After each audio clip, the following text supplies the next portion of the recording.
நம்ம மதுரையில் நைட்டு 11 மணி கூட சுட சுட பன் புரோட்டா கிடைக்குன்னு சொன்னால் உங்களால் நம்ப முடியுது. அதுக்கு முன்னாடி நீங்கள் நம்ம சேனலை ஃபாலோ பண்ணலாம். ஃபாலோ பண்ணி சப்ஸ்கிரைப் பண்ணி தட்டி விட்டுக்கோங்க. நம்ம பசியோட வந்த கடை இந்த முத்துக்குமார் பன் புரோட்டா கடை.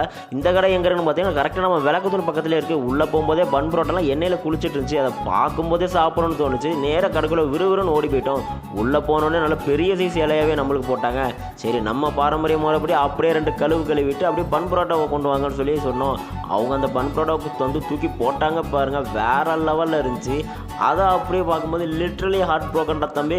அந்த மதுரையோட ஃபேமஸ் சால்னாவை ஊற்றுனாங்க பாரு, அதை அப்படியே பரோட்டாவில் 2 பெரட்டி சாப்பிடும்போது அந்த டேஸ்ட் இருக்க வேற லெவல் தங்கும். நீங்கள் போனீங்கன்னா மறக்காமல் அதை ட்ரை பண்ணி பாருங்கள். இந்த பரோட்டா ஒரு டேஸ்ட்டுக்காண்டவே அப்படியே அந்த மாஸ்டருக்கு ஒரு கிஸ் கொடுக்கலான்னு தோணுச்சு. அப்படியே அங்கே போனீங்கன்னா அந்த மட்டன் சுக்காவை டோன்ட் மிஸ் இட் தங்கும். அதை ட்ரை பண்ணாமல் போயிடாதீங்க. அதோட காம்பினேஷன் சும்மா வேற லெவலில் எதுவும் சொல்லுவான். அந்த இருக்கிற பசியில் அடுத்தவன் இலையிலேருந்து எடுத்து சாப்பிட்டா தான் நம்ம பசங்க எல்லாத்தையுமே சாப்பிட்ட ஃபீல் வருது.